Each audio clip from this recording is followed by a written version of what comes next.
Hello, Gaston County. Welcome to episode number 128 of Gaston's Great, a podcast highlighting some of the great things happening in and around Gaston County.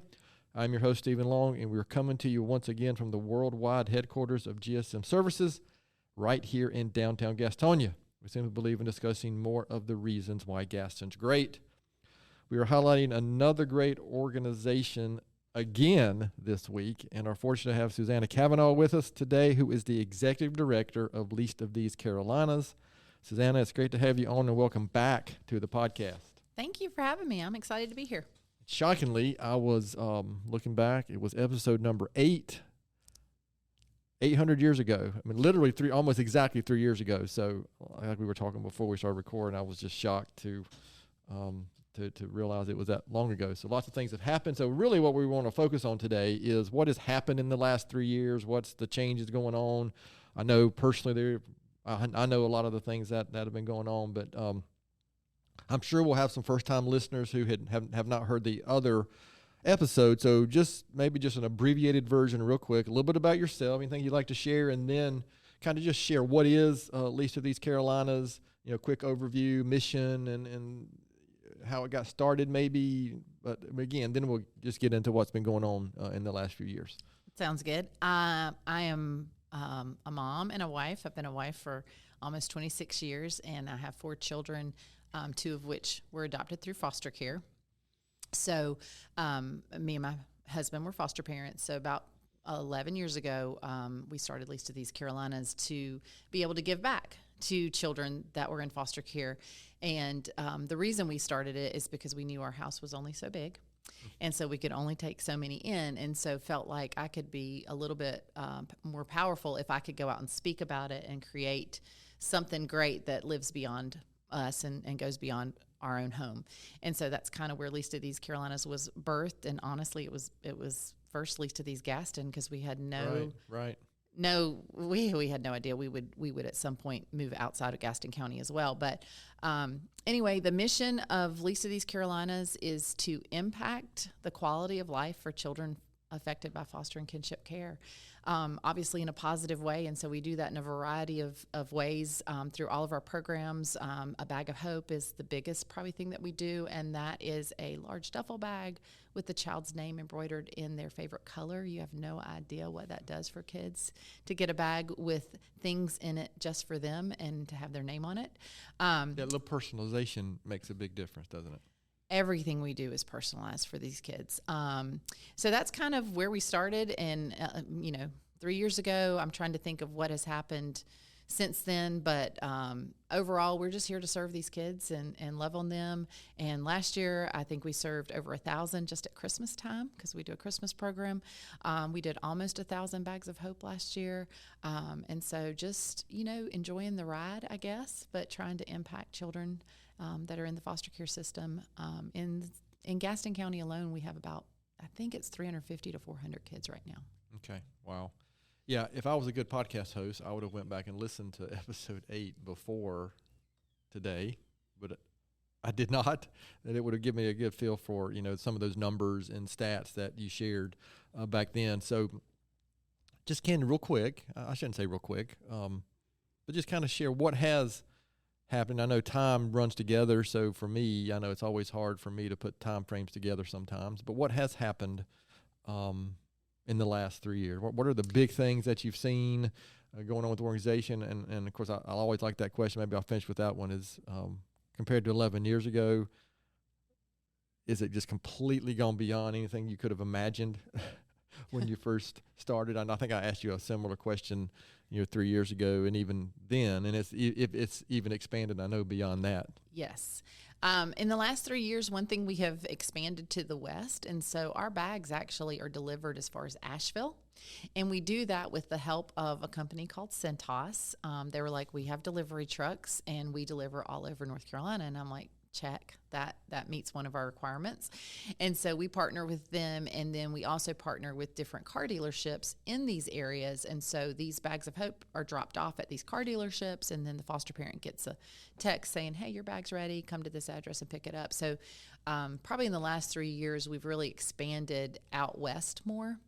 The other thing we did is about a year and a half ago, we started the Hummingbird House initiative. And the Hummingbird houses, there's 2 now. But basically, on any given day in the state of North Carolina, if you walked into a DSS office around 7:30 in the morning, you're going to discover there are children sleeping there. They're pulling up their cots because it's a work day, but they're sleeping there. And so I don't want to pick on Gaston County because it happens in every county. And I wanted to do something about that. I've wanted to do something about it for a very long time. But another county had done something similar, and sometimes the path is easier if it's already been done. Sure. And so because it had already been done, we kind of jumped on, and we actually now have 2 hummingbird houses. And the reason we did a hummingbird house and why we named it Hummingbird House is we don't want kids sleeping in the office, but these kids, when they are brought into custody, I mean, they're like a hummingbird, right? Like their wings are flapping, and they just need to sit and rest for just a minute before they move on. And so what the Hummingbird House has meant to children, we're in contract with 3 different counties, so it's not just Gaston County that uses our house, or our houses, but it means that maybe it's a sibling set of 6, because that happens all the time. Maybe they get to stay together for the next 7 to 14 days before they're split up. Maybe they get to, talk about the trauma that they've been through and deal with that a little bit before they are split up. Or maybe it just gives those social workers a little bit more time to find the right home for that child or those children. And so it's just, we have Jessica that works for us. She runs it, and she does a great job of making sure it's clean. It really functions as like an Airbnb, if you will. Okay. And we partner with some area churches. We don't own the houses. We kind of lease them from churches, and it just works out really well. These churches had empty houses, and we had a problem that they could solve. And so it's just worked out beautifully. And so now I think we're going into our 2nd year with both of the hummingbird houses up and running. All right. Well, that's interesting. Yeah, that definitely, I don't recall hearing that a few years ago. Another quick, just to clarify, you said out west, just to clarify, that's counties west of Gaston County, yes. Not Wyoming. We're not in Colorado yet. Okay. No. But that would out west. When we say out west, we mean like Asheville, North right. Carolina. Right. Yes, okay. For sure. And I should know this, but were you already in the building on Wilkinson, Franklin, when we spoke last? I think so. Y'all did our roof, so I'm pretty sure we were. That was kind of how we connected. Okay, it may have been. Yeah. Okay. So has anything changed there with the facility and the activity there? Anything in the last 3 years? Because I think it was right about that time. It seemed like. Yeah, we've hired a couple more people, but other than that, the building's pretty much the same. We wish we had more parking. If y'all could create more parking spaces for us, that would be really great. So isn't Kate's empty? Do y'all get to use that facility, or is that off limits? It's blocked off. We can't use their parking because they're trying to lease it. Yeah, I completely get it. Understand. It's hard to lease, and big trucks like to ride on their property, and that doesn't do anything for the pavement and everything. So we understand that we can't park there. So we park on the street, and we park across into that Franklin Square, and anywhere. I've tried to talk somebody into building parking on top of our building. I think that'd be great. Do you think it would hurt the roof? I'll have no comment probably for that. No, that was just an idea. Area of expertise. I don't know if you can remember. This is why I should have listened to the previous episode. Has the number of kids served? Obviously, if you're going further west, it would seem logical that the number of kids being served has expanded and changed. Is that something that you kind of have a feel for? Yes. Just last year, we were serving 62% more children last year than we were the prior year. So, yes, we are serving a ton more children, which just takes more of everything, right? Yeah. So it takes more technology. We rely heavily on technology. I would say in the last 3 years, we've really upped our technology game because we have to have a database, and we have to be able to we can't do paper, like we have to be able to take these requests and work through those really quickly. And so a lot of our technology needs have been upgraded. Our technology has been upgraded because of that. And then back to your question, did I think that it would be where we are 11 years ago? Nope. Absolutely not, because I definitely wouldn't have signed up for it. I've been like, this seems like a lifelong commitment, and I don't know that I was ready for that 11 years ago, but God's been gracious and getting me there. But it has been exciting to see where he's taken us and the kids he's allowed us to serve. And I will just say that the need is great, and probably greater than anybody really realizes. That was going to be my next question was, have you seen in the last 3 years, has the need increased, or you're just getting access to a broader area and more kids, or has the need increased at the same time? I think both. COVID really did a number on foster homes, and so probably the most desperate need right now is more foster homes. And so there's just, people are not opening up their homes to the children, which just causes ripple effects, right? Like it runs down to the social workers, because if you place a Gaston County kid 3 counties away, that social worker still has a visit with that kid. So then that social worker is on the road, and that trickles down to the guardian ad litem, who is the voice for that child in court. That means that guardian ad litem volunteer has to travel 3 counties away to meet with the child. That means that mom and dad, maybe their plan for reunification doesn't go very smoothly because the child's 3 counties away. So when you can't place children in foster care in their own communities, it just has ripple effects that I don't think people understand. And then I don't think people understand how hard it is for a child to come into foster care. There has to be some pretty significant abuse, neglect for the state or the county to even take a child. So by the time a child comes into care, their trauma is it's unimaginable, some of the things that they've already been through.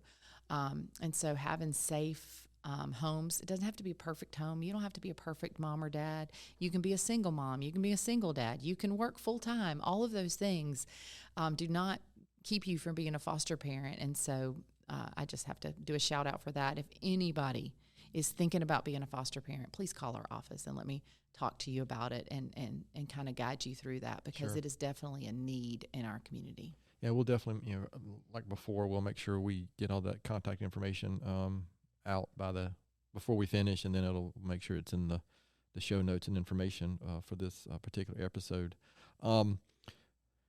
Am I correct in saying ultimately the perfect scenario is reunification with family? Correct? That's the typical goal, right? And maybe I can imagine it being. Well, I'll let you answer that. I'm sorry, I'm opening my fat mouth before. No, you're fine. Reunification is always, always, always the goal. Right. And I think that sometimes if you don't get to know these biological parents, maybe you can be harsh towards them. But what we find is a lot of the biological families, especially in Gaston County, it is more of neglect, or it's, this is usually what happens, or not usually, but sometimes it's as simple as somebody's car broke down on their way to work. And if your car broke down, you probably call your brother. You called somebody would come and get you. These people don't have community around them. So if they don't get to work, maybe they lost their job. So then they lost their job. Now they've lost income to feed their kids. Now they've lost, and now it's just a downhill slope of, now I've lost my children. And so we are trying to come around the biological families as well to help. We can't really help with the reunification process, but we can definitely kind of cheer on these biological families and really try and help them. We've just launched, in partnership with Venture Church, something called Families Count. And Families Count is actually a parenting class that these parents can come to once a week for 6 weeks, where they're given food. They get childcare, but then they get this class teaching them on how to budget, how to do this, how to do that. And so what we're hoping is, by supporting not only the foster parents and the foster children, but if there's a preventative piece in here for us, we want to be a part of that, because if you can prevent the trauma of a child ever leaving their home, that's the best scenario. Sure. Best scenario. So we absolutely are big proponents of reunification. So to your point, if I haven't learned anything from running a almost 300 person company and my involvement with so many community organizations, is we don't know the stories and the circumstances that families deal with. We just don't know. We can be quick to make an assumption and judge, and one interaction make this judgment that, oh yeah, that kid needs to be somewhere else or whatever. And I don't mean just with what you deal with, but some of the other things that I've seen and been involved with. And that's been a humbling experience for me, is to become just more aware of, man, the circumstances that others have to deal with, and especially with my, for lack of a better description, my life that I'm able to, live and deal with. We take so many things for granted when you're not in those situations. Go ahead. I'm sorry. I was just going to say, and a lot of times it is, you'll find that a biological parent has lost their child to foster care.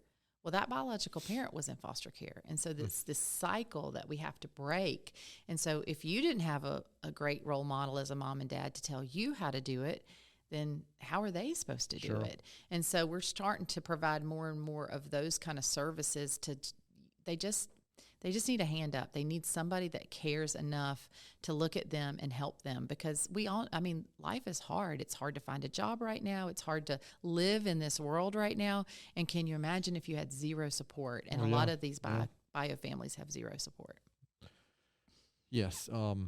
Again, that's why we want to have this discussion, right? Because I think there's a lack of awareness, as the world has, we got this world, it seems that it's gotten bigger, but our individual world seems to have gotten smaller. I'm lucky to live in a neighborhood where I know 90% of my neighbors in the neighborhood. But you know what? My understanding is that's typically not what we're seeing now, right? Mm-hmm. People are, because of technology, whatever, they're not communicating as much, or not. It's just a strange. It's just a little strange. So. I'm going to go back to a question that I did ask you, I know 3 years ago, but in the last 3 years, can you think of because I love this question, about an example of a success story you've seen with a family you've worked with, or a foster child that you've worked with, that just immediately comes to mind, like, wow, that reminded me of the reason we started doing this. There is a child that when we first had camp, she was young then. She was probably 8 or 9 years old, and she's still in care, and she's been in a whole lot of homes. But she will finally, I think this year, be her last year of camp. And I don't know if she's a success story, but just when you ask me that, I just think of her and think of all that she's been through. And she's a straight A student. But she's been through a lot, and we've kind of walked her through all of that. And her one wish every summer is, can I still come to bridge camp? And we're like, yeah, you can come to bridge camp. Yeah. So I would say she probably inspires a lot of us, at least of these. She doesn't make perfect decisions by any stretch of the imagination, but I don't know. And it just is a picture of why we do what we do, but also she's been in foster care since she was 8 or 9 years old, and she's almost 17. Oh, wow. Yeah. What's the typical, is there like a specific age that foster care, once you get to a certain age, foster care ends? I mean, how does that, somebody that ignorant like me, I don't know. Well, typically it's 2 to 3 years in foster care, and then you may be adopted. Okay. But the legal system is probably not going to allow for termination of parental rights unless they have an adoptive home waiting. Okay. This youth that I'm talking about, I think, has had several failed adoptions. So the termination of rights has never happened, which is heartbreaking, right? Failed adoptions, you don't want to hear that, but that actually happens more than you would think. But yeah, to answer your question, there really isn't. I mean, you could be in foster care a week. That's not really common, but you're going to at least be in foster care, I would say, a year to 2 years before you are able, your biological parents work their plan, or you're able to be adopted, especially if you're going to be adopted. It's a 2 to 3 year situation. When you say, again, this is a question, someone who's ignorant of it, when you say failed adoption, is that something that's typically, it just gets up to a point and then it doesn't happen, or they go to a family and then something doesn't work out, or what's typical there? Or is that there's always a trial placement. There's always a time. And the parents that want to adopt have great aspirations, and they think that it's going to, but just something happens. I don't know, maybe Yeah. it's not what they thought they were getting into. Maybe they can't handle behaviors. Maybe, I don't know. There's a variety of reasons why adoptions fail. And it's just heartbreaking anytime that does happen. I think it's really hard to protect the children too from, it's a potential adoption. It's really hard not to use those words. It's hard not to say the right things all the time. I'll love you forever. You always have a place here, and then something happens, which probably leads to more failed adoptions, right? Because they don't trust it. And by the time you've been in foster care that long, you really don't trust anybody that says they want to love you a lifetime. And who blames them? I wouldn't blame them either.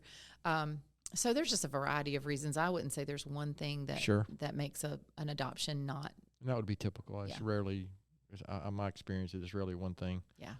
So, I'm sure I asked you this question 3 years ago, but looking ahead, what's the vision now for the next 5 to 10 years or so? And then is it different? Is your vision now different than it was 3 years ago when we first spoke? Yes, our vision is different, and we have a plan to continue to expand, but in a very strategic way. In the past, Least of These Carolinas' MO is, you need us over there, we're coming. But now apparently we have to make strategic plans to get there and not just me say yes. And so we've got a great leadership team now in place, and we're starting to make, and we'll make more announcements as the year goes by, but big things are coming, but just more in a very planned, organized fashion and not by the seat of our pants. I keep telling our staff, hey, we're kind of a big girl organization now. We kind of have to act like that a little bit. And so just stepping into that role of working on the organization and not so much in it. Sure. Which I'm sure you understand. Oh, yeah. Yes, very much so. It took me about 11 years to get there, but hey, I'm here now, and I'm like, okay, I want Least of These Carolinas to be here when I'm 70 years old rocking my grandbabies on my front porch. I don't want I want this to live on, and I think everybody at our organization, the board, down to every staff member and volunteer wants the same thing. All right, so yeah, that's interesting. I know even now there's days when I struggle with what I'm supposed to be doing here at GSM every single day, how to best utilize my time, because I will get involved in the weeds and I will just mess everything up. That's pretty much what I do when I get into the weeds. I appreciate you not having any comment there, Naomi. Is that an accurate comment, Abby? So if you're not, Abby's in the background here. She's actually seems to be the one who really knows what's going on, at least with these Carolinas, but she was unwilling to get on camera, but we're going to ask her some more questions here in a minute probably. So listen, I appreciate you coming on. Is there anything, and this is for you too, actually, Abby, is there anything I haven't asked that I should have asked? Anything that has really just jumps out in the last 3 years? Anything that I've missed? Anything that she should have shared, Abby, that she hasn't? Besides having a great assistant now? The best assistant ever. Everyone can do something, but you talked on Yes. I think that there's a place that everyone fits in caring for vulnerable children in foster and kinship care. Yeah, if you can't hear her in the background, basically it's a great point for so many things we get involved with, but everybody has a place and can do something. Is that a good way to paraphrase that? Yeah. We'll be sure to touch on before we finish, what are your current needs that you have, and is there anything specific going on in events and things that y'all might have coming up? Because we don't look at schedules and time when we have people on here, because more than once we've had to record a podcast and they're having an event next week and the episode doesn't release until 2 weeks after that. So I'm like, that's some bad timing. So that's how we roll here at GSM at most inopportune times. So again, we'll make sure our listeners know how to get in touch with you guys, find out, and we'll come back and swing back to make sure we cover all that. However, like we always do with our guests, and I may even make Abby answer some of these questions. We have these super important questions, and they're going to be different than the first time you were on. So we can't go back and check your answers relative to the last episode. So this is going to be we're moving west speed round of questions. I'll come up with a dumb name every time we do this. So, Susanna, what's your favorite movie? Well, I'm going to say I'm going to use this actually because there's a new movie coming out and we have screened it, and it's called, what is the name of it? I couldn't think of it. Sound of Hope, but it's the Possum Trot story. And it comes out July 4th, so this will air before then. But go get tickets. We actually, if you use our code, which you can go to our website for, but we will get proceeds from that. But the story of Possum Trot and the Sound of Hope, it's from the same folks that gave y'all Sound of Freedom last year. Okay. But it's all about how a little tiny Texas town decided to actually take this issue of children in foster care that were waiting on adoptive homes, and they adopted all the children that needed homes. So that's my favorite movie right now. Okay, well, that's pretty impactful, and I don't know how to follow that, but I'll ask you anyway. I was going to say the same thing. Okay, I don't good. Follow that. No, not Sound of Hope. But I Oh. was going to say the same thing. Mine is not as impactful. That's a really good one. That's a really, really good one. Yeah. My favorite movie is, now I've lost the name of it. Oh, Home Alone. Even though it's a Christmas movie. Okay, I Home can Alone's watch good. that That's any classic, time of yeah. year. Yeah. Home Alone is unbeatable. Well, you know what? It's a kid surviving, right? Yeah. That's right. There you Against go. two. Very impactful. Against, Thanks for tying that in. and especially against, was it Joe Pesci was one of the bad guys? That's funny. All right, I'll stick with you, Abby. Favorite vacation spot? Oh, that's easy. St. Augustine, Florida. Oh, wow, yeah. I've never been there, but I've heard it's terrific. Beautiful, old, and fun to explore. Absolutely. Susanna? Anywhere with a beach. Okay. What's the last TV or online series or movie you streamed? I'm currently watching Madam Secretary. I love that show. I'm not familiar with that. But that sounds like a show I wouldn't be familiar with. That's not a judgment. It's just a statement. I'm late to the game, but I'm watching How I Met Your Mother. Oh, okay. I'm in season 2. I've heard good things about that. Favorite memory as a child, which was just a couple Gardening years with my ago, Nana. obviously. Yeah. I'm sorry? Gardening with my Nana. Oh, okay. Mhm. That's cool. my favorite. I now try to adopt her green thumb, but Yeah. it doesn't work out as good as she does. Yeah, luckily my wife has a pretty good green thumb. I do not. I will kill something that grows in a heartbeat. Playing hide and go seek at my daddy's office. Oh, really? Mm-hmm. I'd have to go to work with them on Saturdays, and we would, all three of us, we'd play hide and seek, and it was just fun. Oh, that's funny. That's good. So how about, I know I asked this question before, but it's been 3 years. So a book or anything, article, another podcast, and y'all need to plug your podcast, of course. But anything that you can share that you would recommend to our listeners? My favorite book right now is Who Not How. It is a business book, but it is, I've read it. isn't it the best? It's interesting, yes. It's so It good. sure is, yes. And then obviously our podcast is my favorite, Foster Carolinas. We are relaunching that very soon. Abby? Honestly, those are two very good answers. I would say the same thing. The Who Not How has been beneficial to start reading, and I really am partial to our podcast. So Well, good for you. Yeah. Now, also, I would admit sometimes I don't allow the same answers, but okay. we'll allow that just Yeah, I because appreciate I like you both very much. So, Awesome. I appreciate your indulgence in a couple of those little questions. So, I've got one more related question that I think the last time the question I always end with is what advice would you give your 20-year-old self? So I may. Are you even 20? I'm 25. Okay. I age So- I can't wait to hear Abby's 20-year-old. Like, what would you have told yourself 5 years ago? Yeah. Let me think about it. Yeah, I'll give you a couple minutes because I want to ask Susanna a question that I asked her before. But I think the question was, why is Gaston County better? Because Least of These Carolinas here. But so I'm going to ask this a little bit differently. Why is Least of These Carolinas better? Because what you guys have done and accomplished in the last 3 years. We're better because we have greater capacity to serve children in foster care. Okay. So, yeah. And Abby wasn't on the team 3 years ago. Is that correct? No. Close to it. Close. Yeah. 2.5. Yeah. 2.5. Alright. She's been with us 2.5 years. So there you go. It's because of Abby. Everything. All of it. So last question. I'll start with you, Abby. Knowing what you know now, what advice would you give your 20-year-old self? I would tell myself to stop talking as much and to listen more. Listen more to the people, ask questions of people that know more, do more, have seen more life than I have. Yes, if I had known that when I was 20. I would tell myself that still now, too. I'm afraid I didn't really start learning that until I was 35 to 40. Really listening is a superpower. Mm-hmm. Actually, really listening and hearing is a superpower. So, yeah. So, I'm not going to ask you that same question because we can go back and listen to your answer on episode 8. But if you could have coffee with one historical figure, who would it be and why?